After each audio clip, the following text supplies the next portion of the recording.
Yang terhormat Bapak Ahmad Tohari selaku fasilitator hebat kami. Yang kami hormati Bapak Wiji Utomo selaku pengajar praktik kami yang luar biasa. Saya Dwi Andriani, calon guru penggerak angkatan 7 dari Kabupaten Cilacap, Jawa Tengah. Pada kesempatan ini saya akan melakukan praktek coaching supervisi akademik bersama rekan sejawat saya, Ibu Febriana Dia Asmarawati SPD. Beliau merupakan salah satu guru matematika di SMP Negeri 1 Nusa Lembah. Saat ini kita akan memulai tahapan supervisi akademik yang diawali dengan kegiatan pra-observasi. Selamat siang Bu Febriana. Selamat siang Bu Dwi. Apa kabar hari ini? Alhamdulillah baik. Lagi sibuk kan nih?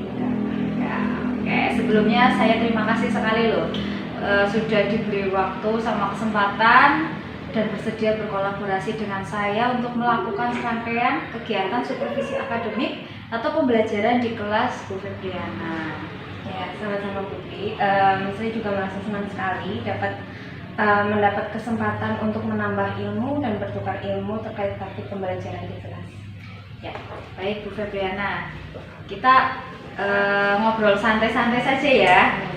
Ini juga sambil saya catat. Seperti yang sudah saya sampaikan sebelumnya, kita akan melakukan serangkaian kegiatan supervisi akademik di kelas pada pembelajaran matematika Bu Febriana. Dengan kegiatan supervisi akademik ini diharapkan dapat membantu Bu Febriana dalam mengembangkan dan meningkatkan kompetensi Bu Febriana, terutama kompetensi mengajar Ibu di kelas. Nah, di tahapan pra-observasi ini, Bu Febriana dapat bercerita, ya ngobrol-ngobrol lah, santai-santai aja dulu. Tujuannya untuk mengetahui terkait kesiapan Bu Febriana dalam pembelajaran di kelas besok yang akan diobservasi. Nah, kalau dari Bu Febriana sendiri nih, dari ngobrol-ngobrol kita hari ini, kira-kira apa yang Bu Febriana harapkan atau Ibu inginkan itu seperti apa? Ya, yang saya harapkan setelah ini kita dapat berbincang-bincang, saling bertukar pendapat atau pengalaman dari Bu Dwi ataupun sebaliknya. Saya berharap saran dari Bu Dwi juga untuk perbaikan dari pembelajaran yang sudah saya lakukan di kelas, sehingga saya bisa melakukan untuk lebih baik lagi ke depannya. Oke, jadi yang Bu Febriana harapkan adalah kita dapat saling sharing informasi nih Bu terkait pembelajaran besok. Semoga kegiatan ini dapat membantu dan semoga Bu Febriana tidak merasa terbebani dengan kegiatan ini. Kalau boleh tahu Bu Febriana mengambil materi apa ini? Besok rencananya saya akan melaksanakan pembelajaran matematika di kelas 7H. Untuk materinya tentang statistika pada bagian penyajian data. Oke, baik. Kemudian dari tujuan pembelajaran nih, dari tujuan pembelajaran yang sudah Bu Febriana rencanakan, itu tujuannya apa Bu? Tujuan pembelajarannya adalah setelah saya melakukan proses pembelajaran melalui diskusi maupun tanya jawab, peserta didik itu saya harap dapat memahami cara menyajikan data baik dalam bentuk tabel, kemudian dalam bentuk diagram batang, diagram baris, ataupun diagram lingkaran dengan benar. Kemudian melalui unjuk kerja peserta didik juga dapat menyajikan data dalam bentuk diagram garis nantinya, kemudian menyajikan data dalam bentuk diagram batang, juga menyajikan data dalam bentuk diagram lingkaran. Oke, wow. Jadi tentang penyajian data ya Bu ya, dan ini penyajiannya nggak cuma dalam satu diagram, tapi juga dari berbagai beragam diagram. Oke. Dari tujuan pembelajaran tersebut, tentunya Bu Febriana mengharapkan area pengembangan yang hendak dicapai. Nah, area pengembangan yang ingin dicapai dari murid dalam pembelajaran besok itu seperti apa, Bu? Dari tujuan pembelajaran terkait penyajian data ini, saya ingin mengembangkan aspek pengetahuan dan keterampilan siswa, misalnya pengetahuan tentang konsep-konsep penyajian data, kemudian keterampilan siswa dalam menyajikan data dalam berbagai bentuk. Selain itu, nilai-nilai karakter, kemudian nilai-nilai sosial, emosional, dan budaya positif juga ingin saya tanamkan dalam pembelajaran ini. Wah, luar biasa sekali nih Bu Febriana. Jadi area pengembangannya tuh lengkap-lengkap ya, dari pengetahuan, keterampilan, karakter, sosial, emosional, dan budaya positif juga dikembangkan ya. Nah, untuk pembelajaran besok nih, tentunya Bu Febriana juga sudah memiliki persiapan. Nah, apa saja yang sudah Bu Febriana persiapkan untuk pembelajaran besok? Untuk pembelajaran besok, tentunya banyak persiapan yang sudah saya lakukan ya. Di antaranya saya sudah menyiapkan perangkat pembelajaran, baik itu RPP, kemudian LKPD, media pembelajaran maupun media penilaian. Oke, jadi dari kesiapan perangkatnya sudah lengkap sekali nih Bu Febriana. Iya. Nah, dari sini tentunya ada kesulitan nih dalam penyampaian pembelajarannya, atau peserta didik kan terkadang susah dalam menangkap pembelajaran. Nah, ini berkaitan dengan apa kesulitan yang sekiranya Ibu akan hadapi nanti? Dalam pembelajaran matematika itu kan peserta didik itu dalam satu kelas ya, pastinya kan mempunyai kemampuan yang berbeda-beda. Ada yang dengan cepat memahami materi, kemudian ada juga yang biasa-biasa saja, bahkan ada juga yang kita harus memberikan pemahaman ekstra dari yang lain. Jadi bisa dikatakan kesulitannya itu dari kesiapan belajar murid gitu. Iya. Ada yang kesiapan belajarnya baik, ada yang sedang atau biasa-biasa saja, dan ada juga yang harus ekstra sabarnya. Nah, dari kesulitan atau permasalahan ini tentunya Bu Febriana sudah mempunyai strategi atau model pembelajaran atau metode pembelajaran terkait pembelajaran penyajian data ini. Coba mungkin Bu Febriana bisa ceritakan dengan singkat terkait strategi atau model atau metode pembelajaran yang akan dilaksanakan besok. Baik, berhubung siswa yang saya ajar dalam satu kelas itu kan memiliki kemampuan dan karakter yang berbeda ya, nah karakter yang beragam. Dalam penyampaian pembelajaran nanti, tentu saja saya harus menyiapkan pembelajaran yang dapat memfasilitasi siswa, dapat memfasilitasi semua kebutuhan siswa. Saya akan menggunakan model pembelajaran problem based learning, kemudian dengan metode diskusi dan juga tanya jawab. Di sini saya akan menggunakan pembelajaran berdiferensiasi, kemudian saya menggunakan media dari slide presentasi, buku-buku ataupun internet, dan juga LKPD. Diharapkan siswa dapat diharapkan dari itu siswa dapat memfasilitasi kebutuhan belajarnya. Kemudian selain itu dalam penilaian atau asesmen nanti saya mengharapkan diferensiasi produk juga yang dihasilkan. Jadi siswa diperbolehkan menyajikan data sesuai dengan keinginan mereka. Kemudian tabel atau diagram yang beragam sesuai dengan kemampuan siswa. Oke, berarti diferensiasinya dari produk, proses, sama konten juga ini semuanya sudah ada ini Bu ya. Oke, luar biasa sekali Bu Febriana. Memang pembelajaran berdiferensiasi itu kan bertujuan untuk memfasilitasi dan memenuhi kebutuhan peserta didik yang beragam ya Bu ya. Iya, betul. Dan yang Bu Febriana rencanakan ini sudah memenuhi sesuai dengan konsep pembelajaran diferensiasi. Kemudian siapa nih yang dapat menginspirasi Bu Febriana dan dalam menjalankan rencana pembelajaran Bu Febriana di kelas besok? Sebelumnya saya sebenarnya sudah rasan-rasan lah dengan rekan guru yang satu rumpun. Kemudian sebelumnya juga saya sudah sempat bertanya-tanya dengan Bu Dwi Andriani juga tentang pembelajaran berdiferensiasi. Saya juga meminta saran, arahan, dan bimbingan dari kepala sekolah dan wakil kepala sekolah. Oke, baik Bu Febriana. Jadi di sini kita sharing ya. Iya. Saya berusaha menyampaikan apa yang saya ketahui dan yang saya sudah pelajari, dan juga saya ini juga sebenarnya masih sama-sama dalam tahap belajar Bu.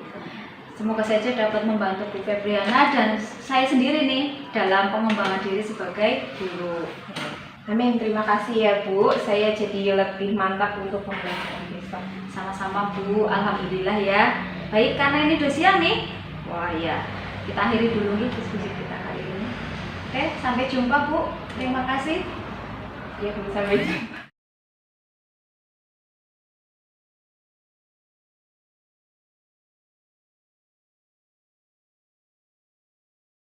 Assalamualaikum warahmatullahi wabarakatuh. Waalaikumsalam warahmatullahi wabarakatuh. Selamat pagi anak-anak. gerak. Doa mulai. Bismillahirrahmanirrahim. Oke, sebelumnya Bu Guru mau memeriksa kandungan hari ini siapa yang mau berangkat? Ada yang mau berangkat hari ini? Siapa? Mas Dwi. Kenapa tuh Mas?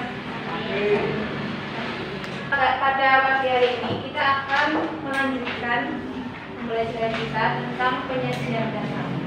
Pada materi sebelumnya, kamu itu sudah mengenal tentang data ya. Nah, ini aku mau tunjukkan nih contoh-contoh penyajian data. Bisa kelihatan nggak? Di depan sini sudah ada contoh penyajian data.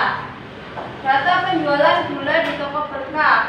Ini disajikan dalam bentuk diagram batang. Kemudian di sini ada data penduduk berdasarkan tingkat pendidikan, disajikan dalam diagram lingkaran. Kemudian ada diagram tabel, yang bawahnya lagi ada diagram batang. Itu adalah contoh-contoh bentuk penyajian data. Kompetensi dasar dan indikator pencapaian kompetensi yang akan kita pelajari pada hari ini. Kita akan belajar menyajikan data dalam bentuk tabel, diagram garis, batang maupun diagram lingkaran. Tujuan pembelajarannya melalui kegiatan diskusi dan tanya jawab, peserta didik dapat memahami cara menyajikan data dalam bentuk tabel, diagram batang, diagram garis, dan diagram lingkaran. Nah, kita ingat lagi apa itu data. Data itu dibagi menjadi kuantitatif dan data kualitatif. Kemarin kita sudah belajar itu ya. Data kuantitatif itu apa? Data yang berupa angka. Nah, kalau data kualitatif dia tidak berbentuk angka atau bilangan, tapi misalkan contohnya ada data tentang warna atau mutu barang atau ukuran suatu benda dan lain sebagainya. Yang penting dia tidak berwujud angka. Itu data kualitatif.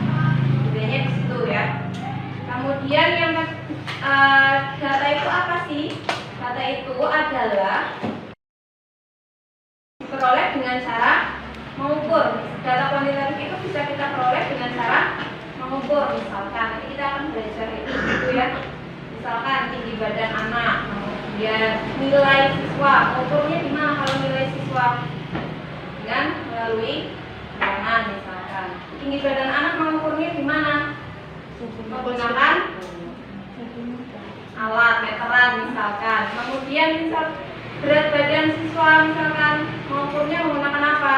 Menggunakan timbangan. Ada dua jenis lagi data kualitatif itu. Yang pertama ada data primer dan ada data sekunder. Masih ingat ya, data primer itu apa? Diperoleh secara langsung. Jadi kamu mengukur secara langsung, kamu secara langsung, atau mengamati secara langsung. Kemudian data sekunder itu data yang diperoleh secara tidak langsung atau kamu memperoleh dari pihak lain. Jadi kamu meminta data dari pihak lain. Sebenarnya data itu sudah ada, kamu tinggal meminta. Itu bedanya data primer dengan data sekunder. Nah, masih ingat juga tentang bagaimana cara mengumpulkan data. Yang pertama ada observasi atau pengamatan. Mengumpulkan data dengan mengamati objek atau kejadian. Jadi kamu tinggal mengamati. Siapa tadi menggunakan baju biru. Harus pakai baju kuning misalkan. Seperti itu. Itu kamu melakukan observasi. Kemudian yang kedua ada kuesioner atau angket, yaitu dengan mengirim daftar pertanyaan kepada narasumber. Nah, ini yang akan kita pelajari hari ini, yaitu tentang menyajikan data. Itu tabel garis dan kolom, contohnya ini. Kemudian ada tabel kontingensi. Tabel kontingensi itu merupakan tabel yang terdiri atas dua faktor atau dua variabel. Kemudian ada tabel distribusi frekuensi. Ini kita kemarin baru saja membahas ini ya. Tabel distribusi frekuensi. Misalkan di situ ada hasil ujian akhir semester. Kamu bisa membaca ini enggak? Yang nilainya dari 51 sampai 55 ada 4 siswa. Kemudian nilainya 56 sampai 60 ada 9 siswa. Dan yang berikutnya ada diagram batang. Contoh diagram jumlah siswa SD SMP di kota Y. Yang berikutnya ada diagram lingkaran. dibagi menjadi juring-juring sesuai dengan data tertentu. Presentasi jumlah siswa SD, SMP, SMA, dan SMK. SD-nya ada berapa persen itu? 32%. Kalau diagram lingkaran itu bisa kita sajikan dalam bentuk persen ya, bisa juga dalam bentuk derajat. Kalau persen berarti satu lingkaran penuh itu berapa persen? 100%. Kalau dalam bentuk derajat berarti satu lingkaran penuh itu berapa derajat? 360. Yang berikutnya ada diagram garis. Diagram garis itu diperoleh dari beberapa ruas garis yang menghubungkan titik-titik pada bidang bilang. Nah, oke, sampai sini ada yang mau ditanyakan? Jadi kita membuat kelompok ya. Tugasnya adalah kamu membuat kelompok terlebih dahulu. Silakan kelompoknya mau gimana?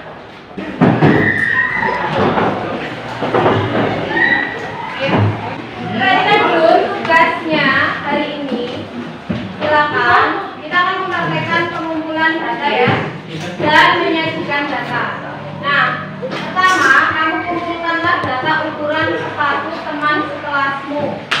Ukuran data sepatu teman sekelasmu kamu data dulu, kan hafalkan nama-namanya ya.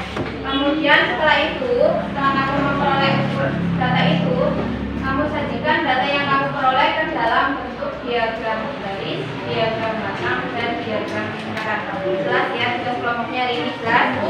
Ada yang bertanyakan? Tulis namanya satu-satu kan buat kotak gimana? Udah kan disuruh tulis nama itu dulu. Ya nama temanmu ditulis ya, Pak. Ukurannya berapa? Kamu buat data tabel nggak apa-apa. Nama sama ukuran. Iya, satu kelas. Ada berarti ada 28 orang. Oke, buat diagram kamu buat tabel dulu. Nanti setelah itu dari tabel itu kamu buat diagram garis dan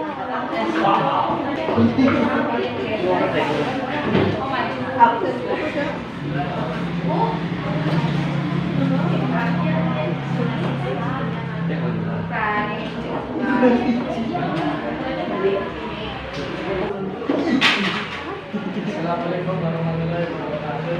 Waalaikumsalam warahmatullahi wabarakatuh.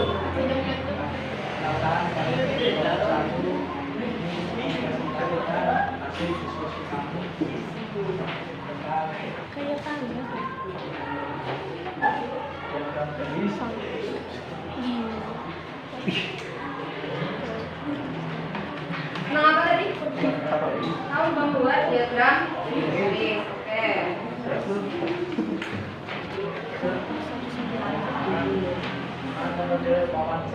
Wawancara berarti tidak nyaksiin dulu ya.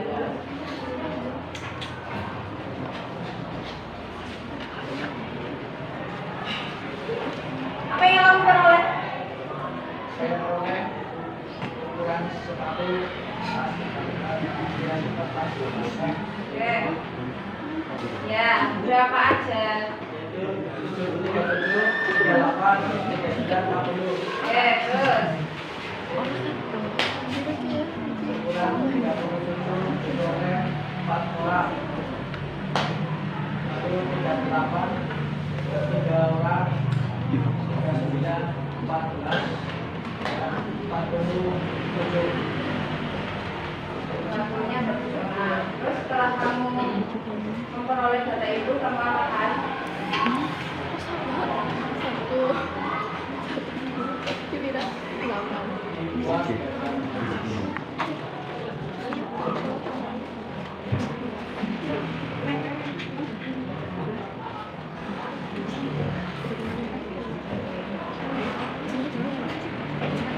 Bisa.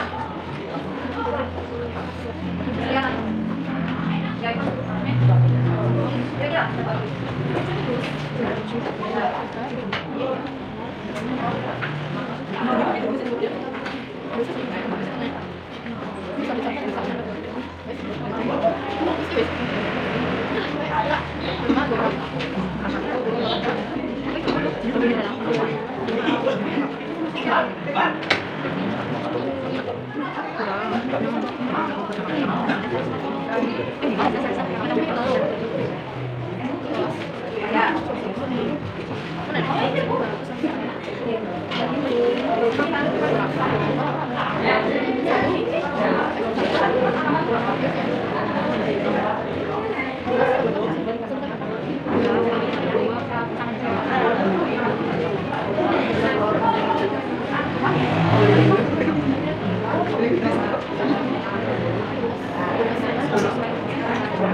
Udah, silakan dijelaskan kepada temanmu. Yuk, yang lain membagikan. Kamu jelaskan. Ini kan media apa tadi? Jelaskan ke teman kamu. Ini loh, dia kembali.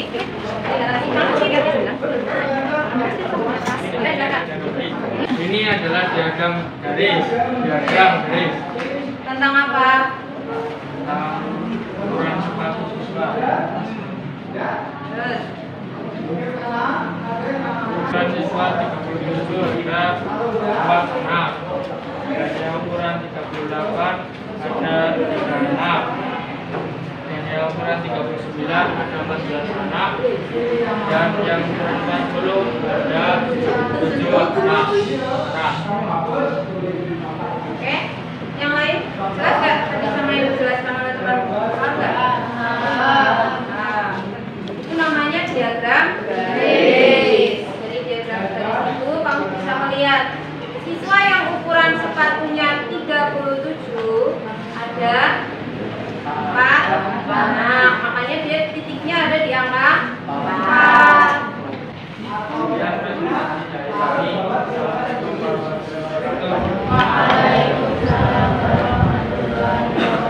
Ini diagram ya, ada 3 jenis penyajian data yang kamu buat ya. Yang pertama diagram garis, diagram batang, dan diagram lingkaran. Tadi sebelumnya kamu mengumpulkan datanya disajikan dalam bentuk tabel. Setelah kamu peroleh tabel itu, setelah kamu buat tabel itu, kamu sajikan dalam bentuk diagram. Oke? Ada yang mau ditanyakan? Sekian pembelajaran hari ini tentang pembelajaran hari ini. Sekian pembelajaran pada pagi hari ini. Untuk pembelajaran berikutnya, nanti kita akan belajar tentang apa? Ukuran pemusatan data. Silakan kamu pelajari di rumah. Nanti kita pelajari di pembelajaran berikutnya. Oke, terima kasih. Assalamualaikum warahmatullahi wabarakatuh. Waalaikumsalam warahmatullahi wabarakatuh.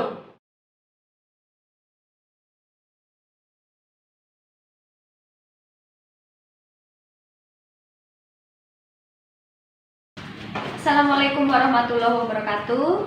Yang terhormat Bapak Ahmad Tohari selaku fasilitator hebat kami.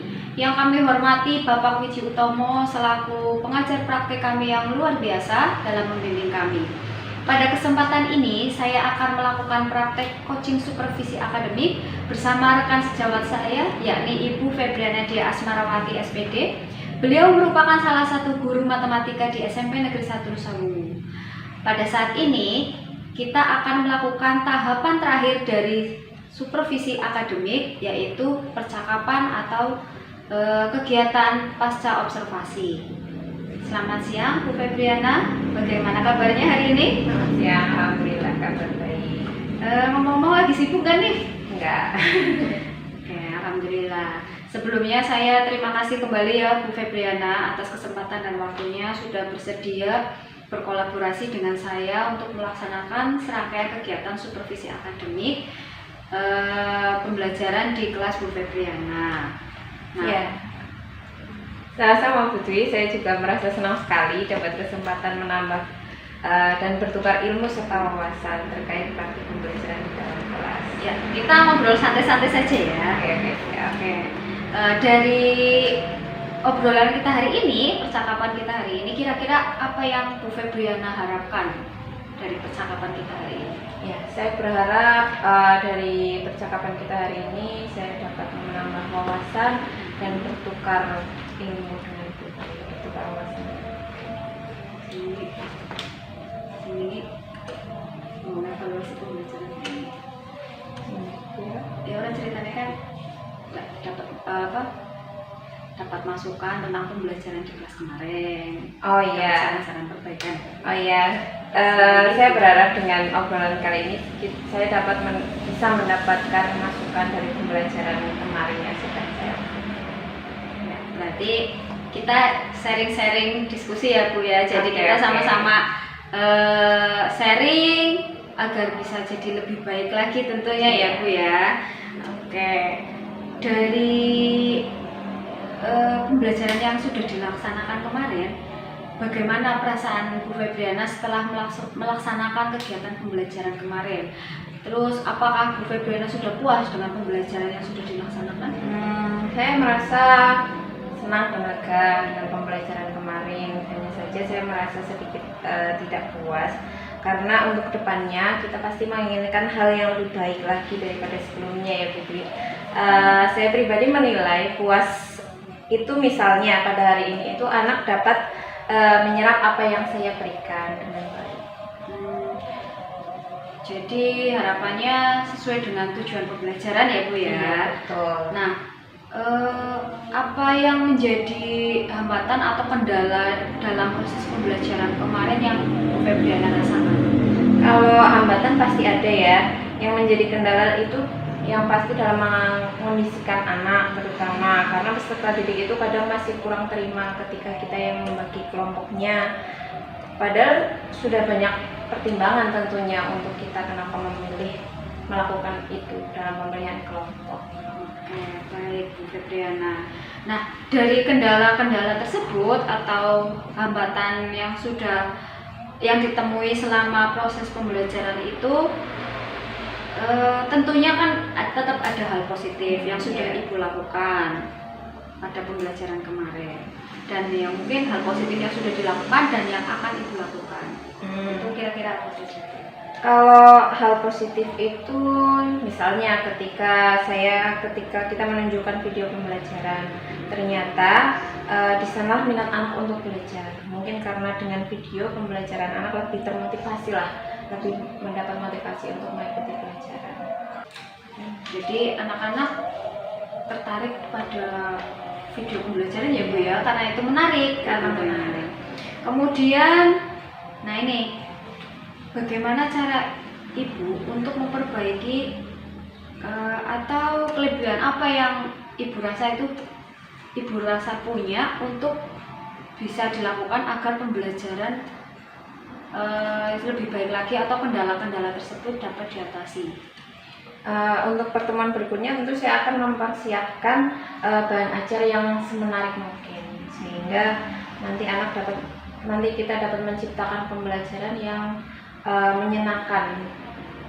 Oh, jadi Ibu akan berusaha selalu membuat perangkat pembelajaran, media-media yang menarik ya tentunya untuk anak, agar anak lebih lebih tertarik dengan pembelajaran Bu Febriana.